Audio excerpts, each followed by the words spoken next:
चलिए आगे बढ़ते हैं। Question number 23।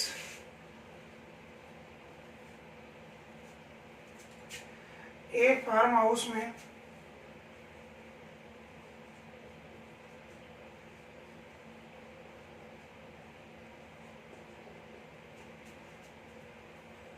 कुछ मुर्गियां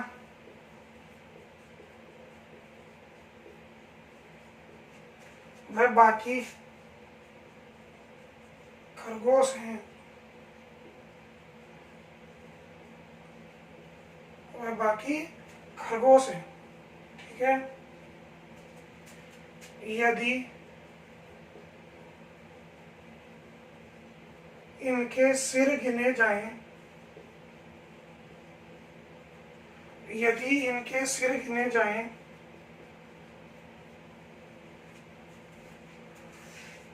तो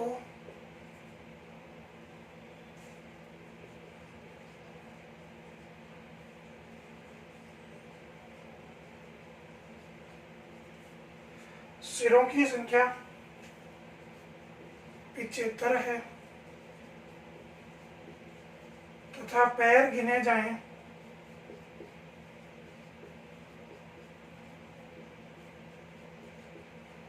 तो पैरों की संख्या 240 है।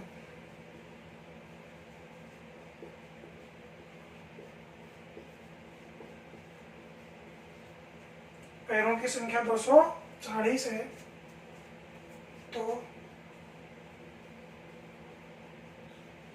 खरगोश कितने हैं। सवाल है फार्म हाउस में खरगोशों की संख्या कितनी है। देखिए इसे ऐसे हम कर सकते हैं, यहाँ मिश्रण लग जाएगा। कैसे लग जाएगा मिश्रण भाई? देखो यदि 75 जानवर दिए हुए टोटल, देखो सिर 75 हैं, सिर 75 होने का मतलब वो आगे 75 जानवर है, मतलब खरगोश और मुर्गी इन दोनों की संख्या का योग कितना है 75। और पैर गिने तो पैर हैं 240। अब देखो भाई पैरों में डिफरेंस है। देखो सिर तो जितने होंगे जानवर उतने ही होंगे, लेकिन 2 पैर होते हैं मुर्गी के और 4 पैर होते हैं खरगोश के, तो पैरों में डिफरेंस है। समझ में आ रही है बात? तो हम क्या करेंगे, देखो एक बार 75 के 75 जानवर सभी को मुर्गी मान लेंगे। क्या मान लेंगे? मुर्गी। 75 की 75 मुर्गियां होती, एक मुर्गी के कितने पैर होते हैं? 2, तो 75 मुर्गियों के कितने पैर होते हैं भाई? 150। समझ में आ रही है बात? यदि सारे के सारे खरगोश होते, यदि सारे के सारे जानवर क्या होते? खरगोश होते, ठीक है। 75 खरगोश होते हैं, एक खरगोश के 4 पैर होते हैं, तो 75 खरगोशों के कितने पैर होते हैं भाई? 300। 75 दूनी 150, 150 दूनी 300। अब न तो पैर 150 हैं, न ही पैर 300 हैं, पैर कितने हैं? पैर हैं 240। क्यों भाई? क्योंकि सारे जानवर न तो मुर्गियां हैं और सारे जानवर न ही खरगोश हैं, कुछ खरगोश है और कुछ मुर्गियां हैं। अब 300 में 240 माइनस करेंगे तो कितना आएगा? 60। 240 में 150 माइनस करेंगे तो कितना आएगा? 90। समझ में आ रही है बात? अब 30 से घटेंगे, 30 दूनी 60 और 30 किया 90। मतलब यदि मुर्गियां 2 हैं तो खरगोश कितने हैं भाई? 3। यदि मुर्गियां 2 हैं तो खरगोश कितने हैं भाई? 3 हैं। तो टोटल संख्या कितनी हो गई? या तो हमें डायरेक्ट खरगोश ही निकालना है भाई, हमें क्या निकालना है? खरगोश। तो खरगोश कितने हैं भाई संख्या में? 3। कितने में से? 3 और 2 5 में से, ठीक है भाई। खरगोश कितने हैं भाई? 3। कितने में से? 3 और 2 5 में से। तो टोटल कितने थे? 75। 75 में कितने होंगे? तो खरगोशों की संख्या कितनी है भाई? 45। खरगोशों की संख्या कितनी है? 45। बचे हुए क्या हैं भाई? 75 में 45 गए, बचे कितने? 30। तो 30 क्या है? मुर्गियां हैं। अगर दोनों पूछे दोनों बता देंगे, एक पूछेगा एक बता देंगे। दोबारा देखिए, यदि 75 के 75 खरगोश मुर्गियां होती तो टोटल पैरों की संख्या कितनी होनी चाहिए थी? 150। यदि 75 के 75 खरगोश होते तो टोटल पैर कितने होते? 300। अब न तो पैर 150 है न 300 है। क्यों? क्योंकि न तो सारी मुर्गियां हैं न ही सारे खरगोश है, कुछ मुर्गी है, कुछ खरगोश है, ठीक है। तो यहाँ पैरों की संख्या कितनी है भाई? 200, देखो वहाँ दी हुई है कितनी है? 240। 300 में 240 गया 60, 240 में 150 गया 90, 2:3 मिल गया हमें भाई। तो मुर्गियाँ यदि 2 हैं तो खरगोश 3 है। उसने खरगोशों की संख्या पूछी है, तो खरगोश कितने हैं भाई? 3। कितने में से? 3 और 2 5 में से, तो 75 में कितने होंगे? 45। समझ में आ रही है बात? और एक इसका बहुत शानदार तरीका है, चुटकियों में हल हो जाएगा, ध्यान देना। देखो हमें पूछ रहा है खरगोश, यदि हमें खरगोश पूछे तो हम सभी को मुर्गियां मान लेंगे, और यदि मुर्गी पूछे तो हम सभी को खरगोश मान लेंगे। तो खरगोश पूछा है, सभी को मुर्गियां मान लेते हैं। 75 की 75 मुर्गियां होती तो पैर कितने होते भाई? 150। 75 की 75 मुर्गियां होती तो पैर कितने होते? 150। लेकिन पैर हैं कितने भाई? 240। कितने का डिफरेंस है भाई? 90 का। 90 पैरों का डिफरेंस क्यों है भाई? क्योंकि 75 की 75 हमने मुर्गियां मान ली, जबकि उनमें कुछ खरगोश भी तो है। खरगोश के 4 पैर होते हैं, खरगोश है तो प्रत्येक खरगोश पर 2 पैरों की संख्या बढ़ेगी। देखो भाई, मुर्गी के भी 2 पैर तो हैं ही, 2 पैर हैं, खरगोश के 2 तो हैं ही हैं, 2 एक्स्ट्रा है, खरगोश के टोटल 4 पैर है। समझ में आ रही है बात? तो एक खरगोश के कितने पैर एक्स्ट्रा हैं? 2। और हमारे पास एक्स्ट्रा पैर कितने हैं? 90। तो एक के 2 एक्स्ट्रा हैं, तो खरगोश कितने हैं भाई? 45। दोबारा समझिए, खरगोश पूछ रहा है तो सबको मुर्गियां मान लो। 75 की 75 मुर्गियां होती तो पैर होते 150, लेकिन पैर हैं कितने? 240। 240 में 150 कितना बचा? 90। अब दोनों जानवरों के पैरों का डिफरेंस कितना है? 90। और वैसे जानवरों में, मुर्गी और खरगोश में कितने पैरों का डिफरेंस होता है? 2 पैरों का। तो 2 का भाग देंगे तो जानवर कितने हैं भाई? जानवर मतलब खरगोश, एक खरगोश के 2 पैर ज्यादा हैं, टोटल पैर 90 ज्यादा हैं, तो 2 का भाग देंगे तो खरगोश तो 45 ही हुए। देखो इस सवाल में पेन भी उठाने की जरूरत नहीं है। खरगोश पूछ रहा है सबको मुर्गियां मान लो, 75 का डबल 150, 240 दिए हुए पैर, 150 हमारे पास आए, बचे 90, 2 का भाग दिया 45। पेन भी उठाने की जरूरत नहीं है इस सवाल। ठीक है भाई, नोट कर लीजिए और अगला सवाल करिए फटाफट। Question number 24।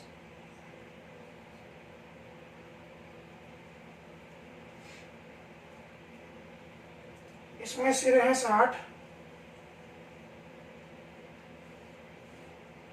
और पैरों की संख्या है 192। पैरों की संख्या कितनी है? 192। और अब की बार हम जान रहे हैं तो मुर्गियां कितनी हैं।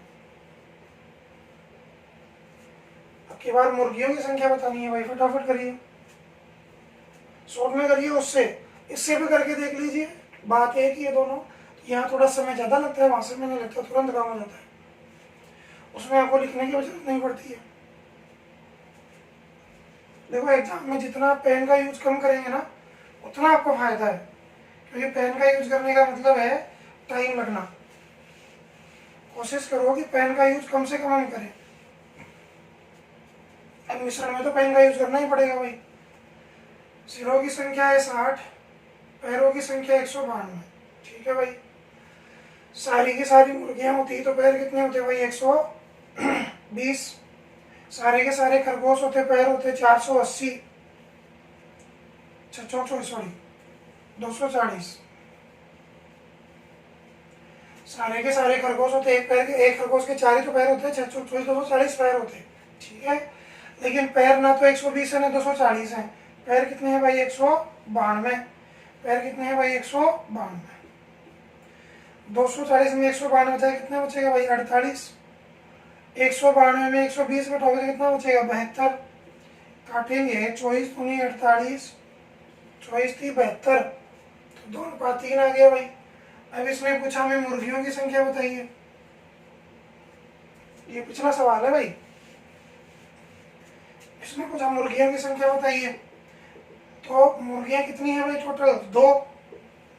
कितने में से? 3 और 2 5 में से, तो टोटल 60 में कितनी होंगी? 12 पंचो 60, 12 दूनी 24 मुर्गियां हैं। अब देखो इसे हम शॉर्ट में करते हैं, मेरे हिसाब से लिखने की जरूरत भी नहीं है। देखो मुर्गियां पूछा है तो सबको खरगोश मान लेंगे। एक खरगोश के 4 पैर होते हैं, तो 60 खरगोश के 240 पैर हो गए। 240 पैरों में से 192 घटाएंगे तो कितना आएगा? 48। 240 में 192 घटाएंगे 48 आएगा। 2 का भाग देंगे, क्यों? क्योंकि प्रत्येक जानवर पर 2 का डिफरेंस है पैरों का, है ना। 48 में 2 का भाग दिया, उत्तर आ गया 24। लिखने की जरूरत भी नहीं है। देखिए 60 के 60 यदि मुर्गियां पूछे, सबको खरगोश मान लो, तो पैर कितने होते हैं? 240। पैर हैं कितने? 192। ठीक है भाई, माइनस करेंगे आएगा 48। अब प्रत्येक जानवर में 2 पैरों का डिफरेंस होता है, तो 2 का भाग दे देंगे। और किसी का डिफरेंस होता, मान लो ऐसा जानवर था जिसके 6 पैर होते हैं, तो यहाँ 4 का भाग देते भाई। समझ रहे हैं बात? ये 2 का भाग मत है, 2 का ही भाग देना है। हालांकि पैर जानवर ऐसे ही होते हैं, या तो 2 पैर वाले या तो 4 पैर वाले, तो डिफरेंस जनरली 2 का ही बनता है ना। तो मुर्गियां कितनी थी भाई? 24। मुर्गियों की संख्या कितनी थी? 24। ठीक है भाई, बिल्कुल आसान सवाल था।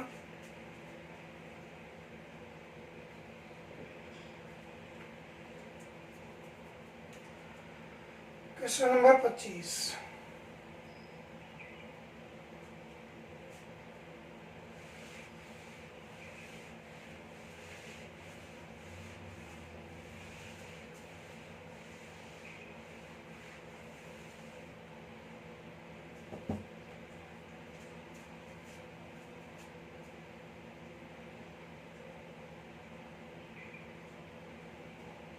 एक कक्षा में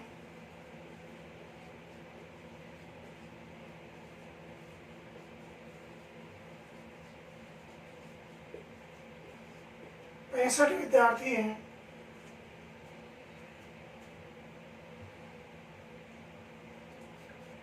जिनमें 39 रुपये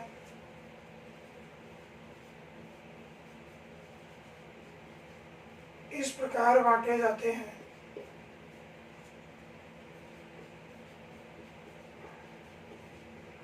इस प्रकार बांटे जाते हैं कि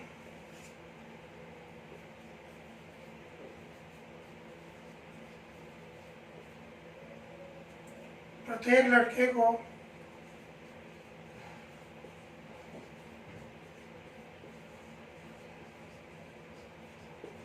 80 पैसे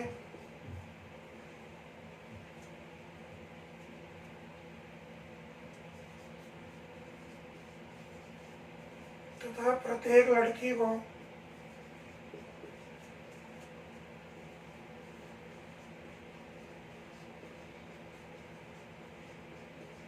30 पैसे मिले।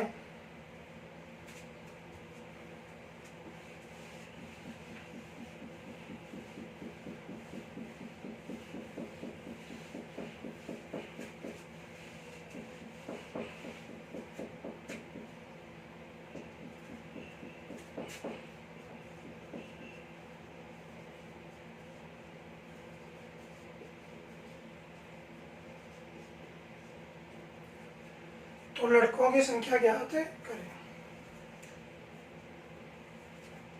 करिए, कोशिश करिए, देखिए आप लोग।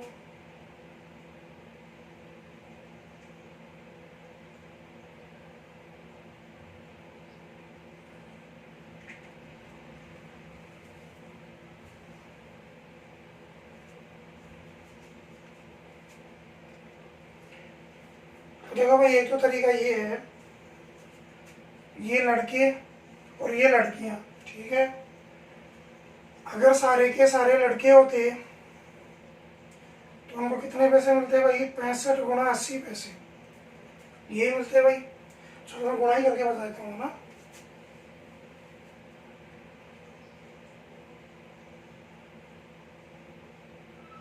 जीरो, 8 पंजे 40, 8 छिके 48 और 4 इनको 5200 पैसे मिलते।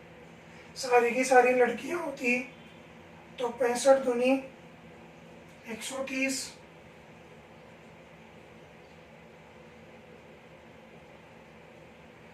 इनको मिलते 1950 पैसे। यदि सारे के सारे लड़के होते, 65 के 65 लड़के होते, तो 65 गुणा, एक लड़के को 80 पैसे मिलते हैं भाई, तो टोटल पैसे कितने मिलते हैं लड़कों को? 5200। पैसे की बात है भाई, रुपए नहीं है, पैसे है ना। और एक लड़की को 30 पैसे मिलते हैं, सारी की सारी लड़कियां होती, ठीक ठीक है। तो इनमें कितने पैसे मिलते? 1950 रुपये। अब सवाल कहता है न तो 5200 रुपये बांटे गए और ना ही 1950 रुपये बांटे गए, बांटे कितने गए हैं भाई? 3900 पैसे। 39 मत लिख देना भाई, क्यों? क्योंकि ये पैसे हैं तो इनको भी पैसे में बदलना पड़ेगा।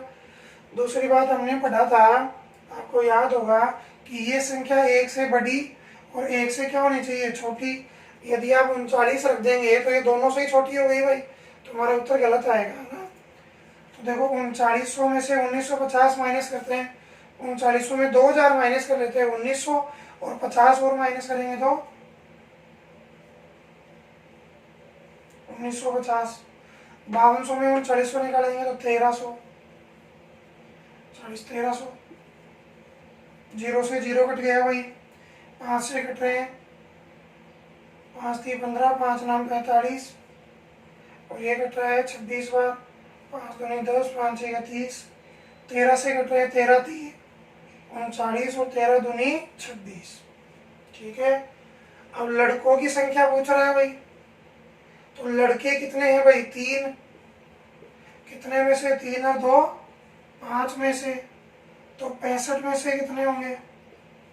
13 पंजू 65, 5 बार कट गए भाई, 13 पंजू 65 और 13 थी 39 लड़के। लड़के कितने हैं भाई? 39। ये वही सवाल है जो पिछला था, वैसा ही है लगभग। सारे के सारे लड़के होते हैं तो 80 पैसे के हिसाब से सारे लड़कों को 5200 पैसे मिलते। सारी लड़कियां होती तो 65 लड़कियों को 30 पैसे के हिसाब से 1950 पैसे मिलते।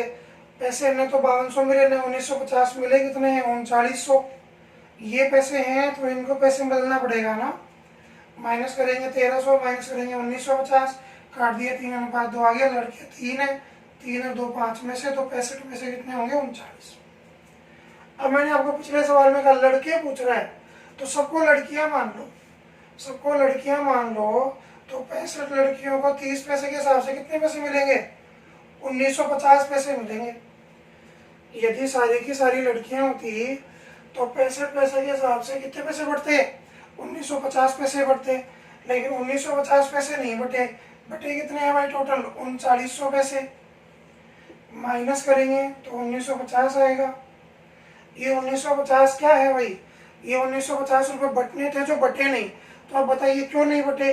क्योंकि हमने लड़कों जिनको 80 पैसे मिल रहे हैं उनको भी हमने 30 पैसे दे दिए, मतलब हर लड़के के हमने 50 पैसे कम कर दिए। तो ये पैसे एक्स्ट्रा क्यों आ रहे हैं? क्योंकि एक लड़के के 50 पैसे एक्स्ट्रा हैं, तो जितने लड़के हैं टोटल से गुना करके ये आएंगे। समझ में आ रही है बात? अब आप ये देखिए इन दोनों में पैसों का डिफरेंस कितना है। देखो टोटल पैसे कितने नहीं बटे? 1950। और एक लड़के में कितने नहीं बटे? 50 पैसे। भाई लड़के को भी 30 पैसे दे, 65 के 65 लड़कियां मान ली हमने, तो हमने लड़के को भी 30 पैसे दे दिए और लड़के को भी 30, तो लड़के को 50 पैसे और देने पड़ेंगे। तो 1950 पैसे टोटल बच रहे हैं, 50 पैसे एक लड़के को देंगे तो कितने लड़कों को मिलेंगे? 5 3 15, 5 9 45। तो लड़कों की संख्या कितनी है भाई? 39 39।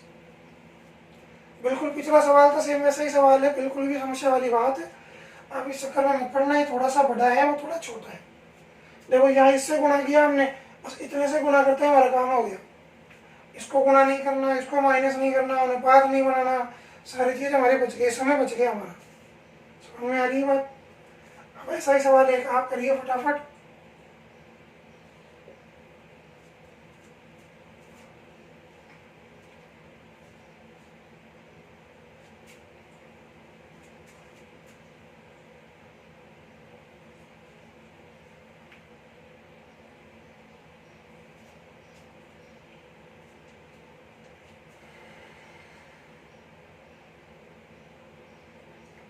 एक कक्षा में 75 विद्यार्थी हैं जिनमें 48 रुपये इस प्रकार से बांटे जाते हैं कि प्रत्येक लड़के को 1 रुपया तथा प्रत्येक लड़की को 40 पैसे दिए जाते हैं। 40 पैसे मिले तो लड़कों की संख्या क्या होगी?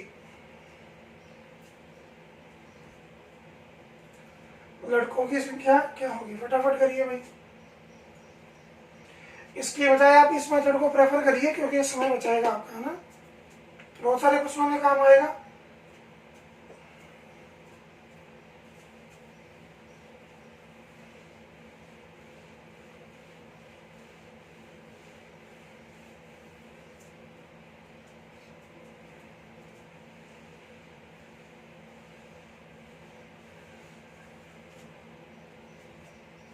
देखिए भाई, एक कक्षा में 75 विद्यार्थी हैं, हमें पूछ रहा है लड़कों की संख्या, तो हम सभी को लड़कियां मान लेते हैं। ठीक है भाई, सभी को लड़कियां मानेंगे तो 75 लड़कियां हो गई और एक लड़की को मिलते हैं 40 पैसे। देखो आप दोनों ही जगह देख रहे हैं कि लड़कों को ज्यादा पैसे मिल रहे थे। पिछले सवाल में लड़के को मिले थे 80, लड़की को मिले थे 30। अब लड़के को दे दिए 1 रुपया तो लड़की को 40 पैसे। लड़की को हमेशा कम ही मिल रहे हैं क्योंकि लड़के के जो पैसे हैं वो भी अल्टीमेटली लड़कियों के ही तो हैं। तो 75 चौक 75 दूनी 150 दूनी 300 हो गया भाई। तो 3000 पैसे बढ़ते यदि 75 लड़कियां होती, 75 की 75 लड़कियां होती तो 75 चौक 300 और ये 0 0 आ गया भाई। ठीक है, तो 3000 पैसे बढ़ते। लेकिन बताइए पैसे बटे कितने हैं, 4800। भाई पैसे में बदल लेना अपना, तब इनको पैसे मान लो तो इनको पैसे मानना पड़ेगा, इनको पैसे मानना पड़ेगा, सबको पैसे ही मानना पड़ेगा भाई। ठीक है, माइनस करेंगे 0 0 8 1 1800। ठीक है भाई साहब, अब बताओ 1800 पैसे नहीं बटे, कितने बटे, 3000 बटे, बटने थे 4800। 1800 पैसे नहीं बटे, क्यों? क्योंकि हमें लड़के को 1 रुपया देना था, लड़के को 40। हमने सभी को लड़कियां मान लिया तो हमने सभी को 40 पैसे दे दिए, लड़के को भी 60 पैसे कम दिए। अब जब लड़कों को ढूंढ ढूंढ के 60 पैसे वापस देंगे तो टोटल कितने पैसे बांटने हमें, अब 1800 पैसे बांटने।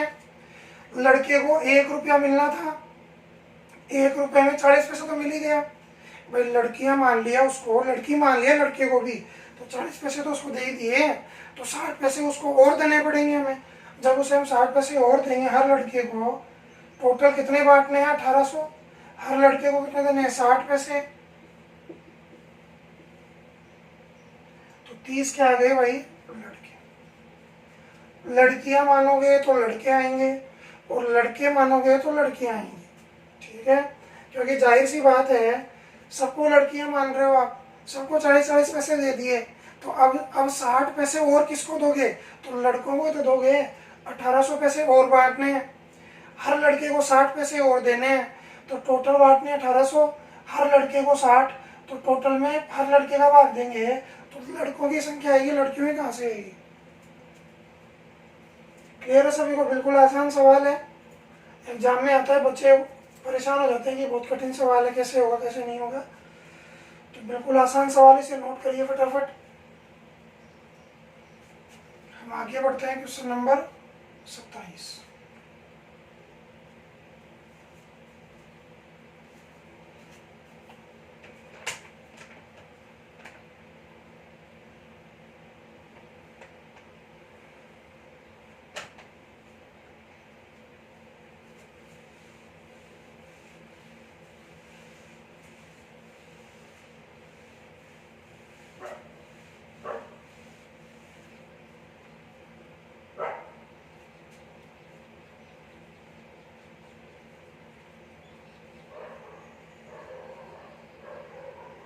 एक मिश्रण में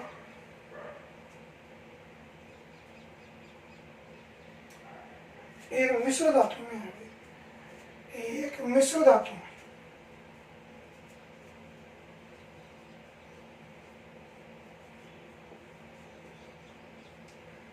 एक मिश्र धातु ए में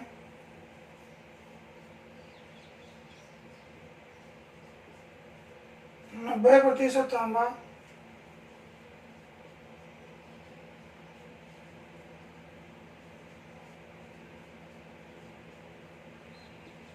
और 10% पीतल है।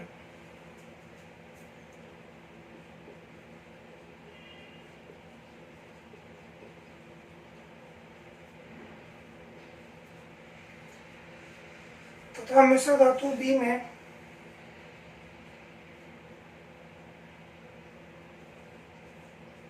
80% तांबा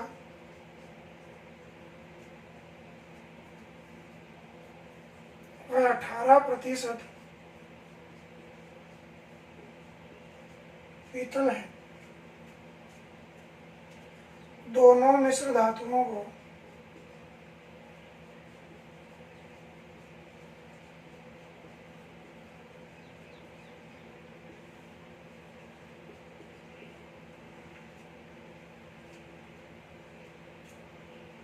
किस अनुपात में मिलाया जाए?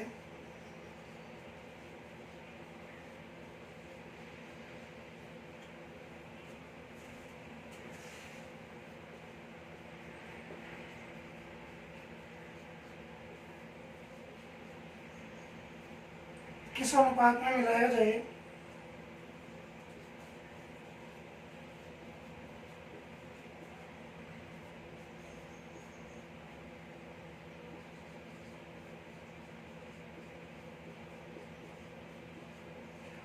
कि उसमें 12% पीतल हो।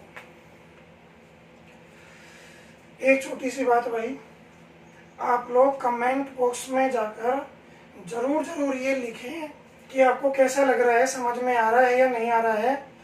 देखो कई बार क्या होता है जल्दीबाजी में, कल एक वीडियो में हो गया था कि मुझे गुणा में 60 लिखना था, मैंने जल्दीबाजी में 36 लिख दिया था, तो आंसर में डिफरेंस आ गया था ना। वो आप लोग भी समझते हो कि वो एक मानवीय भूल थी।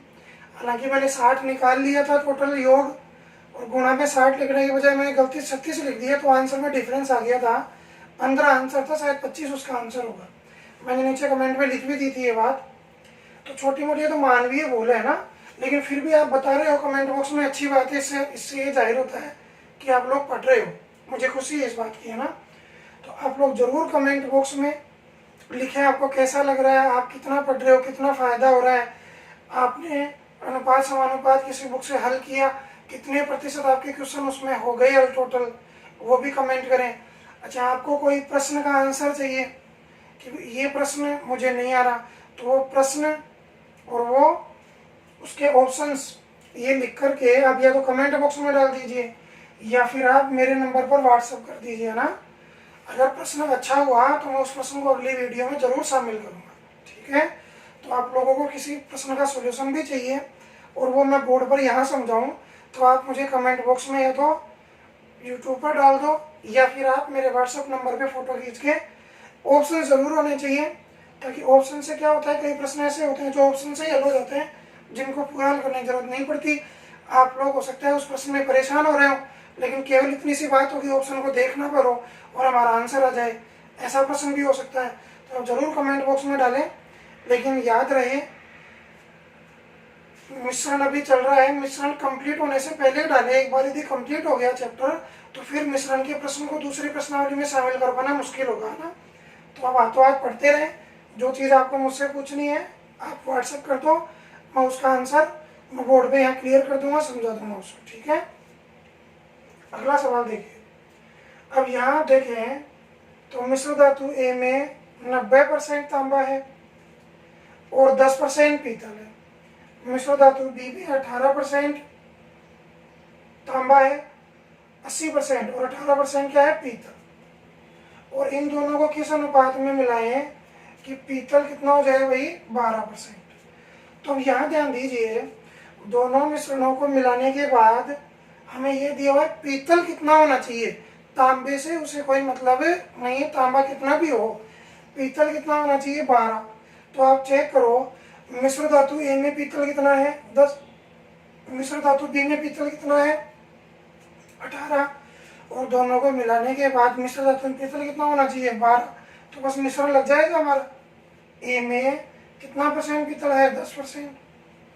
बी में 18% पीतल है और दोनों को मिलाने के बाद पीतल कितना होगा भाई, 12%। 18 में 12 गया तो 6, 12 में 10 गया तो 2, अनुपात बनेगा 3:1। देखिए 18 में 12 गया तो 6 और 12 में 10 गया तो 2, 2 से 3 बार घटेगा। तो ए और बी मिश्र धातु को 3:1 के अनुपात में मिलाना होगा। अब आपके मन में एक प्रश्न उठा होगा कि ये तो 90 और 10 100 हो गया, लेकिन ये तो 80 और 18 98, ये 2% का क्या।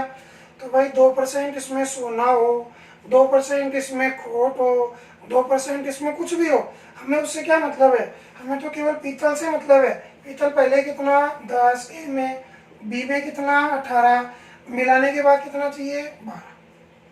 हमें कोई मतलब नहीं कि टोटल परसेंटेज शो हो रहा है कि नहीं हो रहा है, कोई लेना देना नहीं है हमें इस बात से। हमें तो केवल इस बात से मतलब है कि मिलाने के बाद पीतल 12% होना चाहिए, क्योंकि यही हमारा सवाल है। तो इसको लेकर बिल्कुल कंफ्यूज नहीं हो कि ये शो नहीं हो रहे हैं, नहीं हो रहे हैं, कोई बात नहीं, इससे कोई फर्क नहीं पड़ता। ठीक है, नोट करिए फटाफट। क्वेश्चन नंबर 28, ये भी ऐसा ही है, आप लोगों की प्रैक्टिस के लिए है, फटाफट करिए।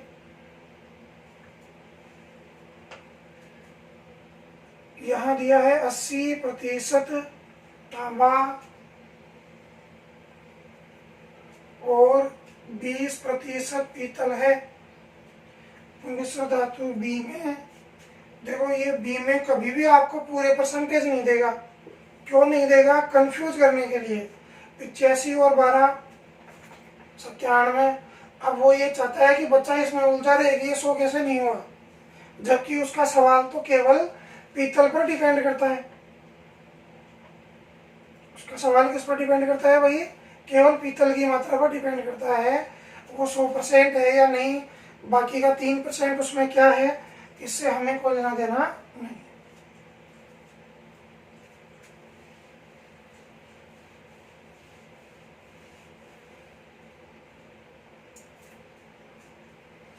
तो देखिए ये जरूर चेक कर लेना, यहाँ भी पीतल, ए में पीतल, बी में पीतल और मिलाने के बाद भी पीतल।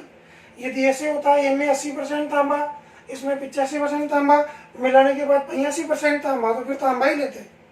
जो यहाँ पर लेगा वही लेंगे हम भी। तो पीतल ले रहा है आपकी बार भी, तो पहले पीतल ए में कितना था 20%, बी में कितना है पीतल 12%, और मिलाने के बाद पीतल कितना है 15%। 15 में 12 गया तो 3, और 20 में 15 गया तो 5। आप सोच रहे होंगे परसेंटेज कहाँ गया? भाई परसेंटेज यहाँ लिखोगे तो अनुपात में कट नहीं जाएगा। तो आंसर कितना आ गया भाई? 3:5। बिल्कुल आसान सवाल था। इसमें इस सवाल में केवल कंफ्यूज करने वाली एक ही बात है कि 85 और 12 मिलाकर 100 नहीं हो रहा। बस बच्चा इसी में उलझा रहता है कि 100 कौन हो रहे हो, 3% क्या है क्या नहीं है, कोई मतलब नहीं भाई क्या है। हमें तो पीतल पूछ रहा है तो पीतल से ही मतलब है, दूसरी चीज कितनी है कितनी नहीं है हमें उससे कोई लेना देना नहीं।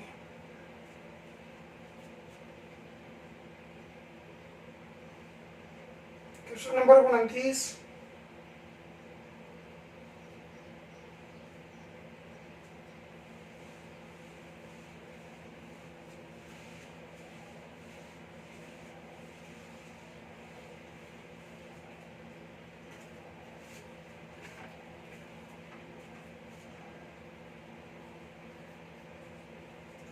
सोना पानी से 19 गुना भारी है,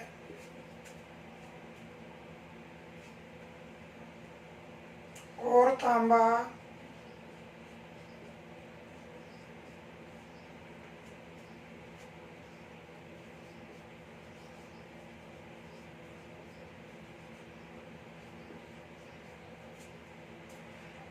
9 गुना भारी है।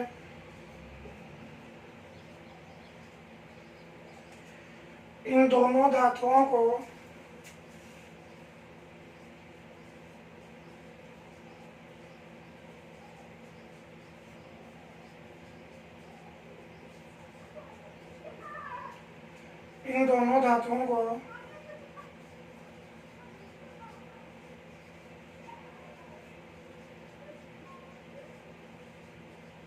किस अनुपात में मिलाया जाए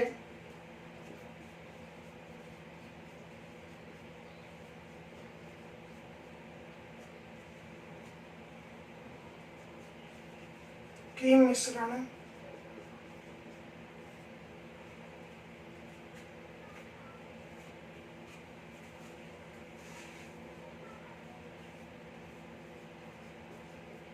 पानी से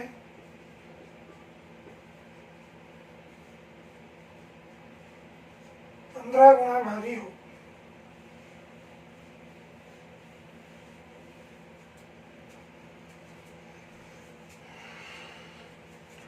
लॉकडाउन में हमें कुछ छूट मिली है भाई, 2 लोग बाइक पर जा सकते हैं, पर्सनल व्हीकल भी चला सकते हैं, लेकिन ध्यान रखना कि ये छूट गवर्नमेंट ने आपको दी है, ये छूट आपको कोरोना ने नहीं दी है। बेवजह बिल्कुल कहीं भी नहीं घूमे, घर से बाहर बिल्कुल नहीं निकले जब तक ज़रूरत नहीं है, और यदि बहुत ज़रूरत है घर से बाहर निकलने की तो मास्क लगाना नहीं भूले ना, मास्क जरूर लगाएं। मास्क आपके बचने के लिए भी है, और साथ में यदि जिस आदमी के कोरोना है वो प्रॉपरली मास्क लगाए तो उससे किसी दूसरे में जाने की संभावना न के बराबर हो जाती है ना। और वैसे आप देखें तो इस लॉकडाउन से इतना फायदा हुआ है प्रकृति को, इंसान को तो नहीं हुआ, खैर प्रकृति को बहुत फायदा हुआ है, इनडायरेक्टली वो इंसान को भी फायदा हुआ है। आज से 7-8 दिन पहले टीवी न्यूज़ में दिखा रहे थे कि गंगा का जो पानी है वो पीने योग्य हो गया। सोचिए, जो इतना दूषित पानी था वो इंसान के हस्तक्षेप न करने की वजह से पीने योग्य हो गया। तो हमें खुद को भी ये चीज़ सोचनी चाहिए कि हमने प्रकृति को कितना नुकसान पहुंचाया है। कि आज देखिए, आप दूर दूर के पहाड़ दिख रहे हैं, आप बाहर की एयर टेम्परेचर देखिए, दिल्ली में बार बार यही बात हो रही थी, प्रदूषण है प्रदूषण है प्रदूषण है। मैं भी क्लास में कई बार बोलता था भाई कि प्रदूषण के लिए गवर्नमेंट कुछ भी नहीं कर रही है, लेकिन अब देखिए प्रदूषण का लेवल बिल्कुल कम हो गया अपने आप ही। तो कोरोना कम से कम हमें ये चीज़ भी सिखा रहा है कि हमें संयमित रहना चाहिए, हमें बेफिजूल में वातावरण को दूषित करना नहीं चाहिए। तो इंसान को सबक सिखाने के लिए आया है कोरोना। बढ़ते हैं आगे, आप भी ध्यान रखें हमेशा कि वातावरण को बिल्कुल भी नुकसान नहीं पहुंचाएं। आप अपनी तरफ से, दुनिया कुछ भी करे, आप अपनी तरफ से वातावरण को नुकसान बिल्कुल न पहुंचाएं। देखिए भाई, सोना पानी से 19 गुना भारी है। देखिए, सोना पानी से 19 गुना भारी है, ठीक है भाई। तांबा पानी से 9 गुना भारी है, और दोनों धातुओं को मिला दिया जाए तो मिलाने के बाद जो धातु बनेगी वो पानी से 15 गुना होगी। अब आप पहली क्लास याद करिए, मैंने आपको क्या कहा था, मिश्रण कब लगेगा, एक संख्या इससे छोटी और एक संख्या इससे बड़ी। दूसरी बात, तीनों की इकाइयां सेम होनी चाहिए। ये किससे 19 गुना भारी, पानी से, ये भी पानी से 9 गुना भारी, ये भी पानी से 15 गुना भारी। यदि सवाल में ऐसे होता कि सोना 19 गुना भारी है पानी से, तांबा तांबे से 9 गुना भारी है, अब ये तांबे से गुणा हो गया ना। यहाँ तो क्या है, सोना पानी से, इसमें भी सोना पानी से, इस सवाल में तो इसमें भी पानी से। सोना पानी से 19 गुना भारी, तांबा 9 गुना भारी, ये भी पानी से, और मिलाने के बाद 15 गुना भारी, ये भी पानी से। यदि कहीं सवाल में इसको उल्टा कर देता कि यहाँ बोला तांबा पानी से 9 गुना भारी की बजाय लिख देता पानी तांबे से 9 गुना भारी, तो हमारा सवाल बदल जाता। क्यों? क्योंकि हम यहाँ सीधा 9 नहीं लिख सकते थे। फिर क्यों भाई? क्योंकि ये पानी से भारी और ये तांबे से भारी, और तांबा तांबे से भारी कैसे होगा, तो पहले हमें उसको पानी के रूप में बदलना पड़ेगा। ठीक है, अगला सवाल इसी पर बेस है। अभी तो आप इसको समझिए, आसान सा सवाल था। तीनों ही पानी से भारी हैं, तो सीधा मिश्रण लग जाएगा इसमें। 15 में 9 गया तो 6, 19 में 15 गया तो 4, आंसर आएगा 3:2। 15 में 9 गया तो 6 आ गया भाई, 19 में 15 गया तो 4 आ गया, 3:2 बन गया भाई। तो ये बिल्कुल आसान सा सवाल था। यहाँ मिश्रण डायरेक्ट क्यों लगा पाए? क्योंकि ये पानी से 19 गुना भारी, ये भी पानी से 9 गुना भारी, और मिश्रण भी पानी से 15 गुना भारी, तीनों ही पानी से भारी हैं, इसलिए हमने डायरेक्ट यहाँ पर मिश्रण अप्लाई कर दिया। करिए नोट फटाफट। एक इसी पर बेस सवाल एक एग्जाम में आया हुआ है पहले, वो मैं आपको लिखवाता हूँ।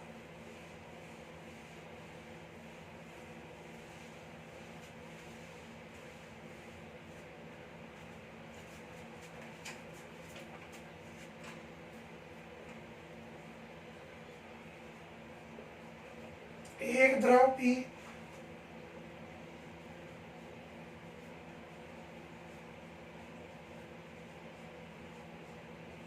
पानी की तुलना में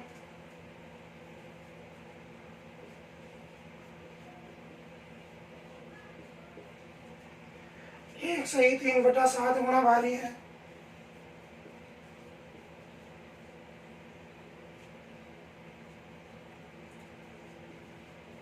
तथा पानी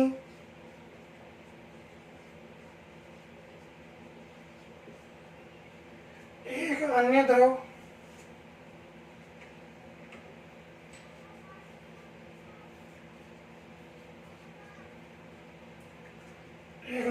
क्यू से क्यू की तुलना में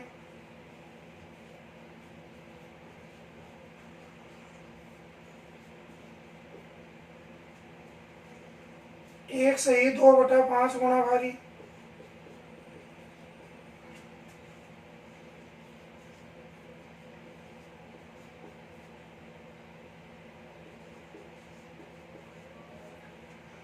सात लीटर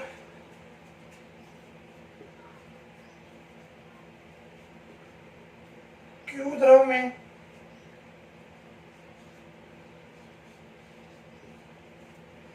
पी द्रव की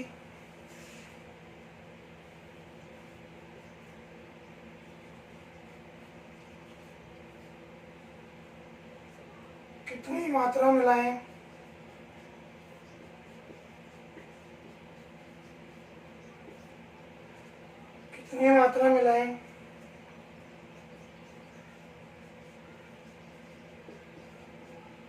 कि मिश्रण का भार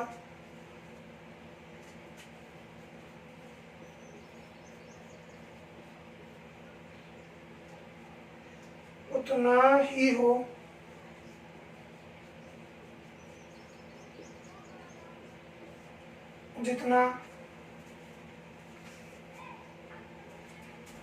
जितना कि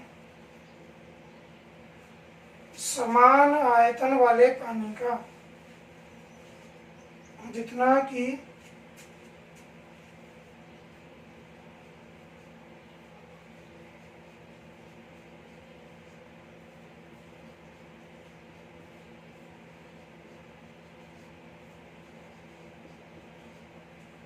समान आयतन वाले पानी का।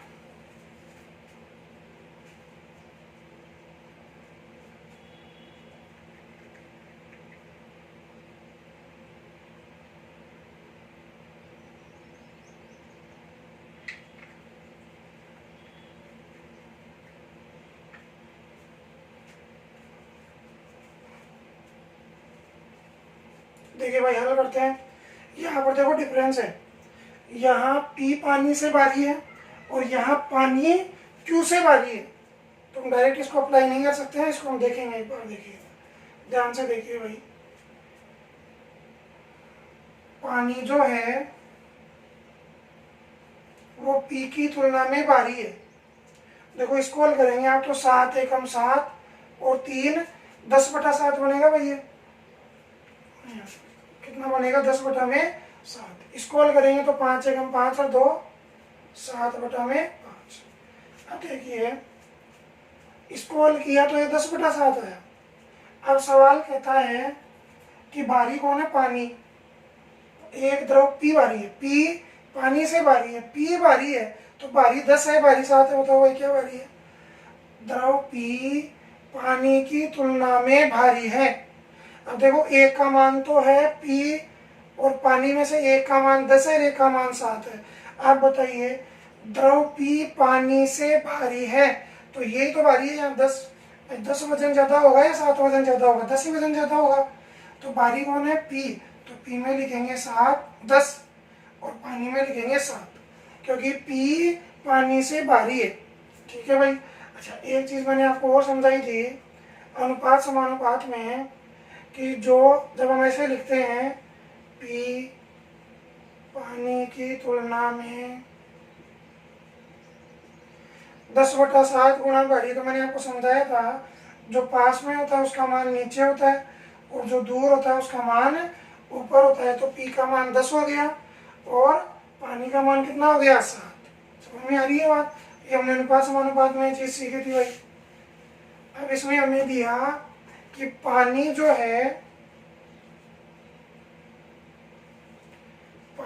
है वो Q की तुलना में भारी है। पानी Q की तुलना में भारी है। इसको हल किया 5 के पास 7/5 है भाई। अब बताओ भारी 7 वजन होगा 5 होगा, 7 ही भारी होगा।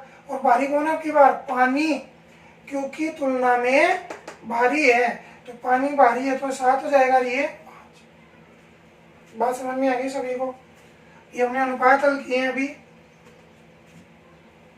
पी पानी की तुलना में इसको हल किया 10/7 आ गया, तो एक का मान 10 एक का मान 7 आएगा। यहाँ पी भारी है तो पी का मान 10 हो गया और पानी का मान 7 हो गया। अब यहाँ क्या है? पानी एक अन्य द्रव Q की तुलना में, ये Q से भारी है। इसको हल किया 5 एक 5 7/5 आया, एक का मान 7 और एक का मान 5 आएगा। अब भारी कौन है? पानी Q की तुलना में भारी है, तो भारी 7 ही तो है, Q का मान 5 आ जाएगा। ठीक है भाई। अब देखिए हमें तुलना करनी पड़ेगी, क्या बनाना पड़ेगा? पानी अनुपात P अनुपात Q। अब ये 7 क्या है? पानी का वजन। P क्या है? ये 10 क्या है? P का वजन। और Q का मान, अब देखिए हमने सीखा था ये पानी और P है, ये पानी और Q है। हमने पढ़ा था जो चीज दोनों में समान है, देखो पानी यहाँ भी है और पानी यहाँ भी है, ये दोनों में पानी अनुपात P में भी है और पानी अनुपात Q में भी है। तो हम दोनों जगह पानी की मात्रा बराबर कर लेंगे। तो यहाँ पर ऑलरेडी पानी की मात्रा दोनों जगह हमें बराबर दी हुई है 7। ठीक है भाई। तो यहाँ Q का मान निकालेंगे तो ये 5 ही आ जाएगा। क्यों? क्योंकि पानी का मान 7 है यहाँ भी और यहाँ भी। P का मान यहाँ 10 है और Q का मान यहाँ से 5 ले लेंगे। अगर मान लो यहाँ पर ये उल्टा होता 5:7 ऐसे होता, तो यहाँ पानी कितना होता 7, यहाँ पानी कितना होता 5। तो पहले 7 और 5 इनको बराबर करते, इसको 7 से गुणा करते, इसको 5 से करते। लेकिन यहाँ तो बाई डिफॉल्ट ही पानी बराबर है, पानी दोनों में ही बराबर है, तो Q का मान सीधा ही रख देंगे। ठीक है भाई। अब इसने क्या कहा, इनको किस अनुपात में मिलाएं कि मिश्रण का भार उतना ही हो जितना समान आयतन वाले पानी का। मतलब P और Q को मिलाओ और P और Q को मिलाने के बाद 7 लीटर द्रव कौन सा है? Q। इसने दिया है 7 लीटर द्रव कौन सा है? Q है। तो ये बोल रहा है P और Q को मिलाना है और पानी के वजन जितना भारी हमें मिश्रण बनाना है। तो भाई P का वजन बताइए कितना है साहब? P का वजन 10। Q का वजन बताइए कितना है भाई? Q का वजन 5। और इन दोनों को मिलाने के बाद पानी के भार के बराबर बनना चाहिए। तो पानी का भार कितना दिया हमें? 7। 7 में 5 गया तो 2 और 10 में 7 गया तो 3। अब इसमें हमें किसकी मात्रा दी हुई है? 7 लीटर Q द्रव है। 7 लीटर कौन सा द्रव है? Q। अब यहाँ पर अनुपातों में कितना आया Q? 3। तो 3 अनुपातों में आ रहा है, Q का मान कितना आया भाई? 3। अनुपातों में Q 3 लेंगे तो P 2 लेना पड़ेगा। अनुपातों में Q 3 लेंगे तो P क्या लेना पड़ेगा? 2 लेना पड़ेगा। अब अनुपात में जो 3 दिया हुआ है वो सवाल में कितने लीटर है भाई? 7 लीटर। 3 का मान कितना दिया हुआ है? 7 लीटर। भाई Q का मान यहाँ 3 आया और सवाल में 7 दिया हुआ है, तो 3 का मान 7 है, तो 2 का मान ज्ञात करेंगे, क्योंकि 2 ही तो P द्रव है और P द्रव की मात्रा पूछ रहा है हमें कितनी है। तो यह तो आपको ऑप्शन मिल जाएगा 14/3 लीटर, ये मिल जाएगा। और ये ऑप्शन नहीं मिलेगा तो इसको हल कर देगा। 3 का भाग देंगे, 3 चौक 12, 4 बार गया, 3 चौक 12, 14 में 12 कितना बचेगा? 2 ऊपर और नीचे जो है वो होगा ही नीचे। तो 4 से 2/3 लीटर। एग्जाम में जब ये प्रश्न आया था तो इसका आंसर ये दिया हुआ था। तो ये भी हो सकता है, ये भी हो सकता है, दोनों एक ही बात है। यह हो सकता है आगे और भाग दे दे 4.67 ऐसे बोल दे, ठीक है ना। चलिए और कल पढ़ेंगे।